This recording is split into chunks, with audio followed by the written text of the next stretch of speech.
धौलपुर जिले के सेपऊ कस्बे के ऐतिहासिक महादेव मंदिर पर करौली धौलपुर संसदीय क्षेत्र की प्रत्याशी इंदु देवी जाटव के समर्थन में सभा को संबोधित करने पहुंचे मुख्यमंत्री भजनलाल शर्मा ने कांग्रेस पर जुबानी हमला बोला है। मुख्यमंत्री की सभा में बीएसपी विधायक जसवंत सिंह गुर्जर की खुले मंच पर एंट्री भी हुई है। उन्होंने भाजपा प्रत्याशी के समर्थन में जनता से समर्थन एवं वोट भी मांगे हैं। उधर भाजपा नेता एवं पूर्व विधायक गिरिराज सिंह मलिंगा मुख्यमंत्री की सभा से नदारद रहे हैं। जिले की राजनीति में फिर एक बार राजनीतिक भूचाल देखने को मिला है। सीएम भजनलाल शर्मा की सभा में बहुजन समाज पार्टी के विधायक जसवंत सिंह गुर्जर की एंट्री ने किले की राजनीति में उथल पुथल पैदा कर दी है। वहीं बाड़ी के पूर्व विधायक एवं भाजपा नेता गिरिराज सिंह मलिंगा मुख्यमंत्री की सभा में शामिल नहीं हुए हैं, जिससे जिले की राजनीति में सियासी चर्चाओं का बाजार गर्म देखा जा रहा है। जिले की राजनीति में आ रहे राजनीतिक भूचाल से निश्चित तौर पर करौली धौलपुर संसदीय सीट पर असर पड़ सकता है। कहीं कांग्रेस को फायदा तो कहीं बीजेपी को नुकसान उठाना पड़ सकता है। मेरे भाई और बहनों, आपने देखा होगा देश के यशस्वी प्रधानमंत्री नरेंद्र मोदी जी के नेतृत्व में पिछले 10 सालों में देश का विकास हुआ। पहले जिस तरह की स्थिति थी देश के अंदर, आतंकवादियों से लेकर के भ्रष्टाचार से लेकर के तुष्टीकरण के आधार पर चलते थे। तुष्टीकरण के आधार पर मैं आपसे यही कहना चाहता हूं, 2014 के बाद देश के अंदर गरीब कल्याण से लेकर के देश के विकास से लेकर के देश की सीमाओं को सुरक्षित से लेकर के और देश के दुनिया में बढ़ते हुए मान और सम्मान को आप देख सकते हैं कि नरेंद्र मोदी जी के नेतृत्व में देश का सम्मान बढ़ने का काम हुआ है। मैं आपसे कहना चाहता हूं, सबसे ज्यादा इस देश के अंदर 7 दशक तक कांग्रेस का राज रहा है। कांग्रेस ने हमेशा गरीबी हटाओ का नारा दिया है, लेकिन गरीबी से कभी इनका वास्ता नहीं रहा, गरीबी से वास्ता नहीं रहा। इन्होंने हमेशा जाति के आधार पर बांटने का काम किया है, धर्म के आधार पर बांटने का काम किया है, परिवार को बढ़ावा देने का काम किया है, भ्रष्टाचार को बढ़ावा देने का काम किया है। भ्रष्टाचार को अगर मैं सही मायने में कहूं तो ये कांग्रेस भ्रष्टाचार की जननी है, भ्रष्टाचार की जननी है। मैं आपसे एक बात कहना चाहता हूं, देश की यशस्वी प्रधानमंत्री नरेंद्र मोदी जी ने जो वायदे किए थे, एक एक वायदा आपके साथ पूरा किया है, एक एक वायदा पूरा किया।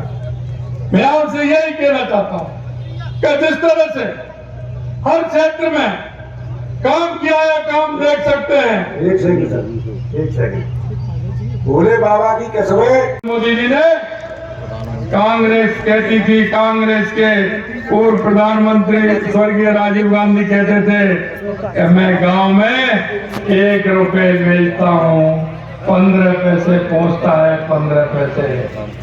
मैं कहना चाहता हूं कांग्रेस के लोगों से, रुपया घिसता था क्या? वो सड़क पर चल करके आता था क्या? जब वो घिस जाता था पूरा 15 पैसा ही उसमें से बचता था। ये कांग्रेस की भ्रष्टाचार की कहानी कहते थे, कांग्रेस की भ्रष्टाचार की कहानी कहते थे। मैं आपसे यही कहना चाहता हूं, ये नरेंद्र मोदी जी का युग है। उन्होंने कहा कि भ्रष्टाचार इस देश में नहीं चलेगा, भ्रष्टाचार इस देश में नहीं चलेगा। अगर किसी ने, उन्होंने कहा ना खाऊंगा ना खाने दूंगा, खाया तो वापस निकालूंगा। अब आप देख सकते हैं, ये कह रहे ईडी आ रही है, कोई कहता है सीबीआई आ रही है। अरे भाई, आपको डर क्यों लग रहा है? जब आपने गलत काम किया नहीं, भ्रष्टाचार नहीं किया तो गलत, आपको डर क्यों लग रहा है? आपको डर इसीलिए लग रहा है कि आपने जनता के पैसे पर डाका डालने का काम किया है, आपने भ्रष्टाचार किया है, जिस गरीब के पास योजना पहुंचनी चाहिए थी वो नहीं पहुंची। मैं आपसे यही कहना चाहता हूं मित्रों कि आप देख रहे हैं 2014 के बाद देश के यशस्वी प्रधानमंत्री नरेंद्र मोदी जी ने किस तरह से बदलाव किया है। किस बात का लग रहा है? आने वाले समय में बहुत कुछ बाकी है। हमारे संकल्प पत्र में पहले से घोषणा पत्र में था धारा 370 हटाने का काम करेंगे। हटाई के नहीं हटाई? अरे आप बताइए, हटाई के नहीं हटाई? हटाई के नहीं हटाई? ये कांग्रेस ही कहते थे खून की नदियां बह जाएंगी, ये हो जाएगा, धारा 370 हट नहीं सकती। अरे कुछ हुआ क्या? अरे कुछ हुआ क्या बताइए? ये कहते थे राम मंदिर नहीं बनेगा, बीजेपी का जुमला है। अरे बना का नहीं बना, बना का नहीं बना। और इन्होंने तो राम जी को भी काल्पनिक बता दिया था और राम मंदिर के निमंत्रण को भी ठुकरा दिया था। जिन्होंने राम मंदिर का निमंत्रण ठुकराया उनमें से राम ही निकल गए, राम ही निकल गए। अभी जवान जी कह रहे थे कि वो तो टिकट निमंत्रण कह रहे हमको तो जबरदस्ती दे दिया। कई लोग वापस दे रहे हैं, कई लोग अभी भी कह रहे हैं अरे साहब आप गए तो प्रचार नहीं, हम तो प्रचार भी नहीं करें। ये स्थिति कांग्रेस की हो रही है। अरे मैं कहता हूं कांग्रेस के लोगों, आपको सोचना चाहिए, चिंतन करना चाहिए। जो पार्टी पंचायत से लेकर के पार्लियामेंट तक राज करती थी, सभी प्रदेशों में उसका राज था, आज क्या हो गया? क्योंकि तुम्हारी नीति और नीयत ठीक नहीं थी। तुम्हारी ये भ्रष्टाचार की कहानी और ये तुष्टीकरण की कहानी, देश को बर्बाद करने की कहानी जनता समझ चुकी है। इसलिए आपको पूरी तरह से नकार दिया, पूरी तरह से नकार दिया। क्या कहना सब आए थे वो कह रहे थे गरीब की चिंता नहीं है। मैं आपसे कहना चाहता हूं मित्रों, इस योजना का शिलान्यास भी हम ही करेंगे और उद्घाटन भी नरेंद्र मोदी जी करेंगे। ये मैं आपसे कहना चाहता हूं मित्रों। ये लोग जिस तरह से इन्होंने काम किया है, जनता पूरी तरह से नकार चुकी है।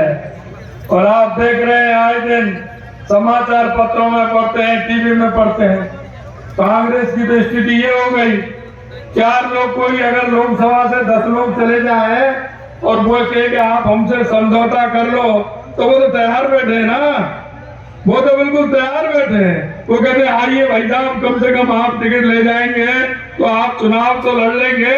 हमारे तो सब लोग दूर भाग रहे हैं, कोई चुनाव में आना ही नहीं चाहता।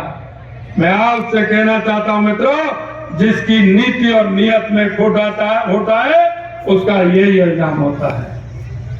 मैं आपसे एक बात और कहना चाहता हूं, 70 साल के अंदर इस कांग्रेस ने जिस तरह से भ्रष्टाचार किया है,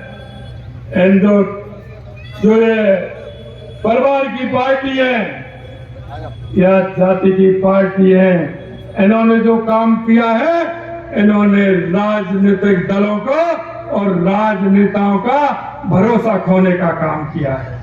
हम आपको भरोसा दिलाना चाहते हैं, हम आपसे कहना चाहते हैं, देश के यशस्वी प्रधानमंत्री नरेंद्र मोदी जी जो कहते हैं वो करते हैं, और करते हैं वही कहते हैं। ये देश की जनता को विश्वास है, देश की जनता को विश्वास है। इसीलिए तो कहते हैं सपने नहीं हकीकत बुनते हैं, और इसीलिए तो मोदी जी को चुनते हैं। यही कहना चाहता हूं मैं आपसे। अब की बार मोदी जी ने कहा है, अब की बार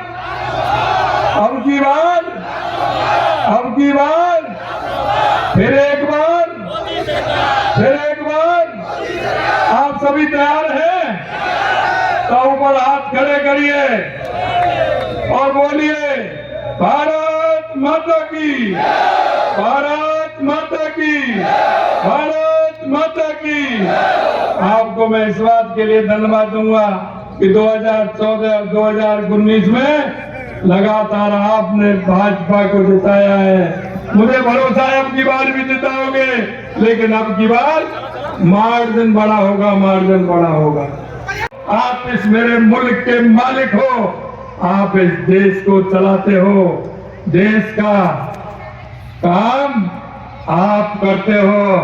लेकिन जिस तरह के लोग आते हैं, मैं आपसे वादा करना चाहता हूं, एक एक को नहीं छोड़ेंगे। जो है उनको सबको सलाखों के बीच में डालने का काम ये सरकार करेगी।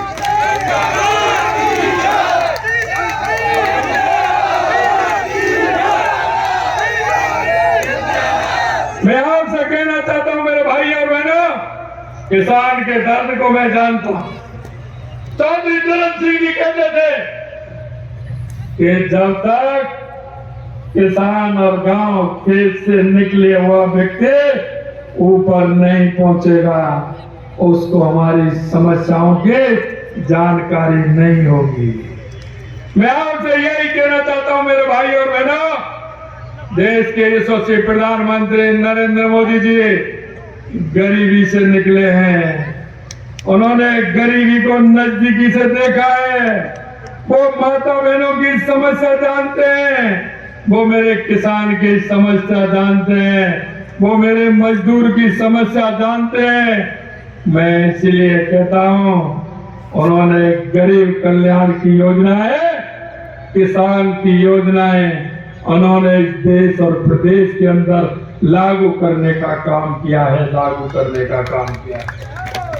मैं आपसे कहना चाहता हूं, हमारी ERCP की योजना है, हमने कितना महसूस होता है, 10 किलोमीटर, 15 किलोमीटर, 5 किलोमीटर चंबल नदी बह करके जाती है और हम नदी की पार पर प्यासे बैठे रहते हैं, हमारी खेती प्यासी रहती है। मैं आपको कहना चाहता हूं मेरे भाइयों, ERCP की योजना को कांग्रेस ने लटकाने का, अटकाने का काम किया और हमने 1.5 महीने में उस योजना को समझौता भी किया और आगे जल्दी शिलान्यास भी होने वाला है। मेरे धौलपुर, करौली, भरतपुर और 21 जिलों को पीने का भी पानी मिलेगा और सिंचाई का भी पानी मिलेगा।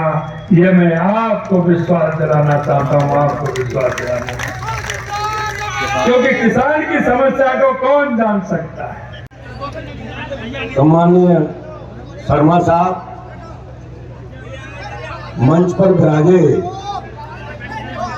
गृह मंत्री सम्माननीय जवाहर सिंह बेगम, जो दुर्भाग्य से हमारे रिश्तेदार हैं,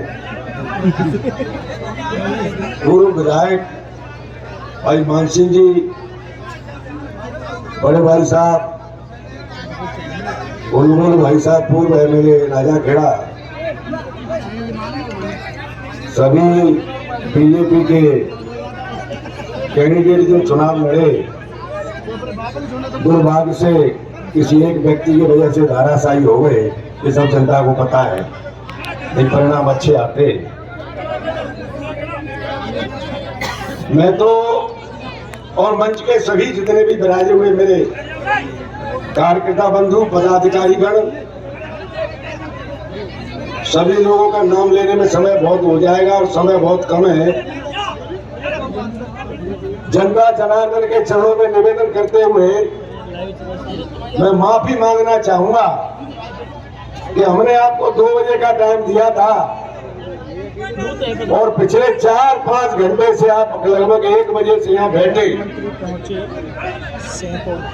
और यशस्वी मुख्यमंत्री की केवल एक झलक पाने के लिए कहीं न कहीं मैं ये मानता हूं कि आपके दिल में मुख्यमंत्री महोदय के प्रति कहीं न कहीं अच्छे भाव है, प्रेम है, आत्माओं में गुंजाइश है, भविष्य की सोच है और पूरा आशीर्वाद देने के लिए आप पिछले 5-6 घंटे से यहाँ विराजे हुए हैं कि जिस इंदू देवी को भारतीय जनता पार्टी ने टिकट दिया है, उस बेचारी बिटिया की नैया पार कैसे हो यह मुझे जनता के चेहरे से, जनता के भाव से, आपकी मुस्कान से और पसीना में बिना पार्टी के इंतजाम किए हुए प्यासे बैठे बिना इंतजाम के 6 घंटे से ये आपका मनोबल बता रहा है कि निश्चित तौर पर भारतीय जनता पार्टी को माननीय नरेंद्र मोदी जी के लिए एक यहाँ से कैंडिडेट देना चाहते हैं ताकि 400 का जो आंकड़ा है वो पार हो, ऐसा मैं महसूस कर रहा हूँ। और क्यों नहीं, मैं आपको निवेदन करूं, मेरे से छोटे भी होंगे और मेरे से बड़े भी होंगे, जितना भी कांग्रेस का राज रहा, मुझे ईमानदारी से बता दो कि इस कांग्रेस ने किया क्या है। ऐसा कुछ तुम्हारे पास कहने के लिए है सिवाय इसके कि नेहरू जी बन गए, इंदिरा जी बन गई, राजीव जी बन गए और राहुल जी बन नहीं सकते जब तक नरेंद्र मोदी जी जिंदा है।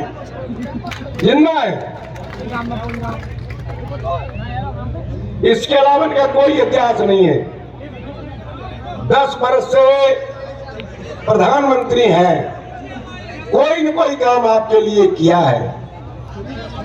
कश्मीर के बारे में कौन सोचता था कि ये धारा 370 हटेगी, 35 से हटेगी। राम मंदिर 500 वर्ष से मुकदमा चल रहा है और कांग्रेस पैरवी कर रही है कि किसी तरह से मंदिर नहीं बन जाए। कभी सोची थी कि राम मंदिर बनेगा? और राम मंदिर जो प्रत्येक व्यक्ति की आस्था, प्रत्येक धर्म की आस्था है, उसी हिसाब से मंदिर बनाया है। और पूरे हिंदुस्तान के लिए सड़क, हवाई जहाज, रेल सबकी व्यवस्था कर दी उस राम मंदिर के लिए कि गरीब से गरीब व्यक्ति वहां जा सके। इतने काम है कि अगर मैं गिनाऊं तो सुबह हो जाएगी और शाम हो जाएगी। किसानों के लिए कभी किसी ने सोची नहीं, सवाल नरेंद्र मोदी की, उन्हें पीड़ा पता है कि किसान